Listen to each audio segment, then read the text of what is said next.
I get to be your cleanup hitter.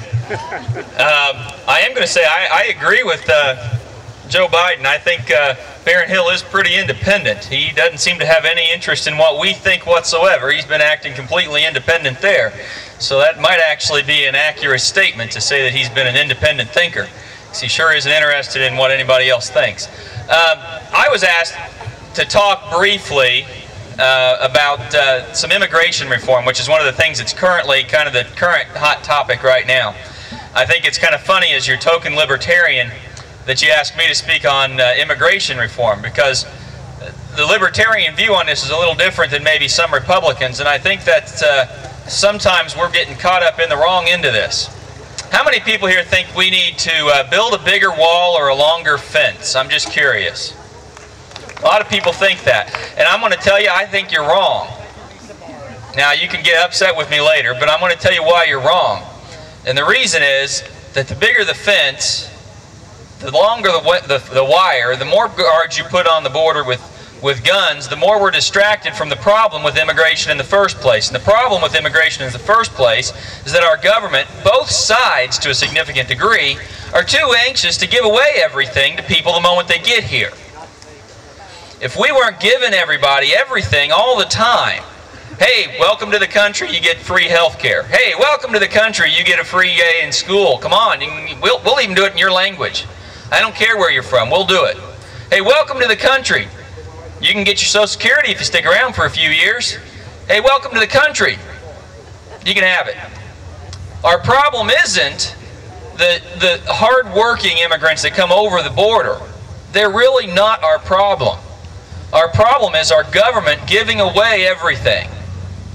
And I don't know how else to say that, and I think if you think about it hard enough, you realize that. You realize that our problem isn't the hard-working Mexicans, as is so often talked about right now with Arizona.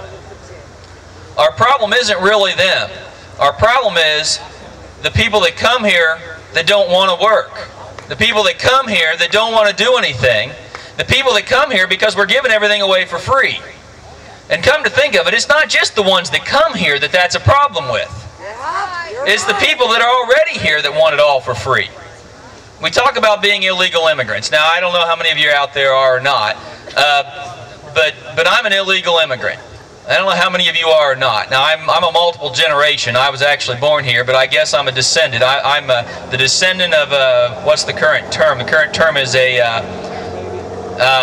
the babies. I'm blanking on the name. Anchor baby? The anchor babies. Yeah, I'm a descendant of an anchor baby. Of course, that was an anchor baby somewhere in the late 1600s when my family was in on the invasion of this continent.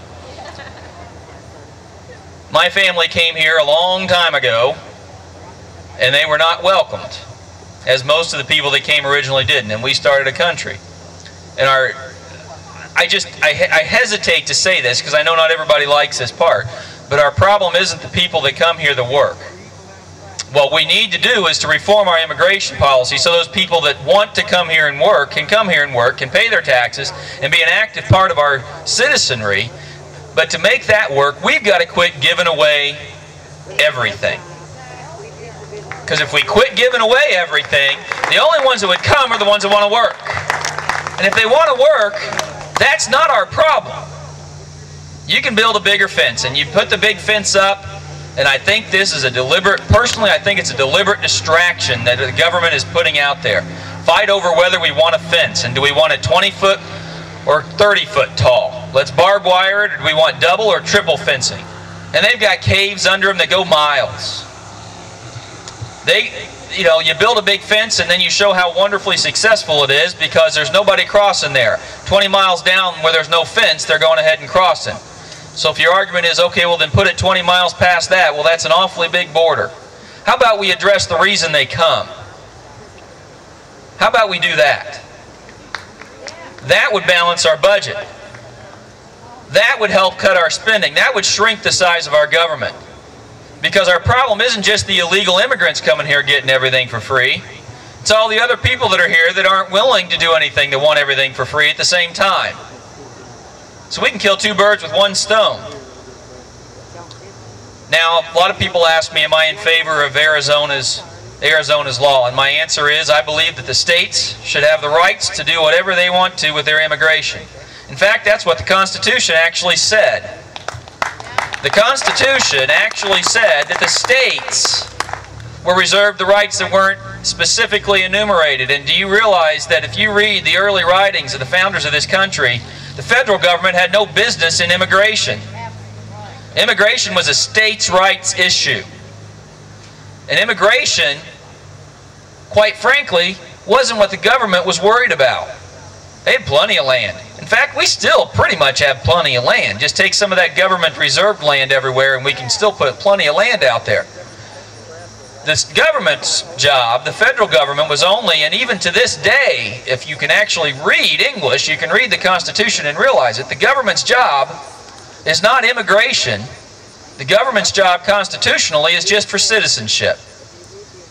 So what we need to deal with is realizing that our problem is that we're granting these people the rights of citizenship de facto just because they get across the border. And it's not a problem with the guy who's mowing the yards for $3 an hour. It's not his fault that we've got an artificial floor on what we can pay Americans.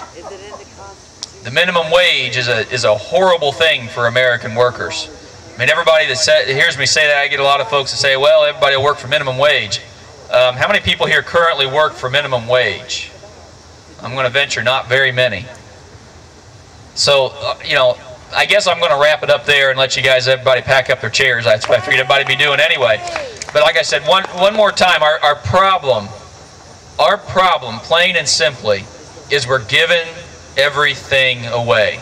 And as long as we give it all away, it doesn't matter whether they're immigrants or not. Our problem is we're still giving it all away. And until we stop giving it all away, and we realize that this country isn't about redistribution, and it isn't about handing money from one person to another, it isn't about the progressive movement that's been continuously going forward. This is about an independent country with independent people who is one of the foundations of this country was you had personal freedom to do anything you wanted, as long as you didn't impinge on the freedom of the person next to you. And you were responsible for yourself when those things that you chose to do went wrong. So when you bungee jump off of the bridge over the Ohio, if that cord breaks, it's your fault. But that's not the way we are right now.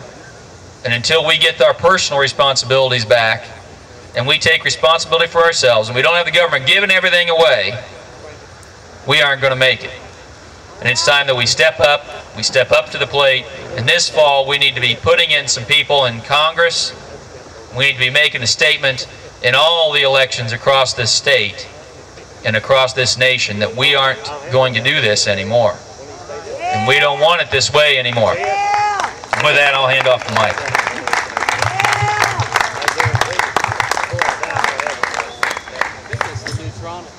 That is the end of our presentation. However, the Slick River Rockets are going to play for about another half an hour. You know, one thing I really like about hearing guys like Rick and Dr. Israel speak is I get so tired of some moron in Washington, D.C. telling me how I should live or feel, like I can't take care of myself. And that's what's fabulous about what you've seen here today, is all we're really asking is leave us the hell alone and we'll take care of ourselves. That's it. It's not that hard, guys. So go out, recruit. We're going to have one more big Tea Party rally, and we don't know exactly when. We're still working on the date.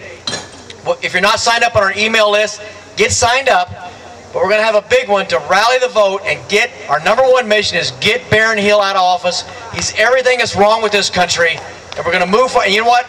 After November, we are not done. We are just starting. We're going to hold people to the fire, Democrats, Republicans. This is not a party movement. This is a movement of Americans. We are Americans first. So everybody come back next time. Thank you for coming. Enjoy the band. Appreciate you coming very much. Thank you. We do have a Facebook account. What's it under? Yeah, Sons and Daughters of Liberty. So find yourself on there and come on in.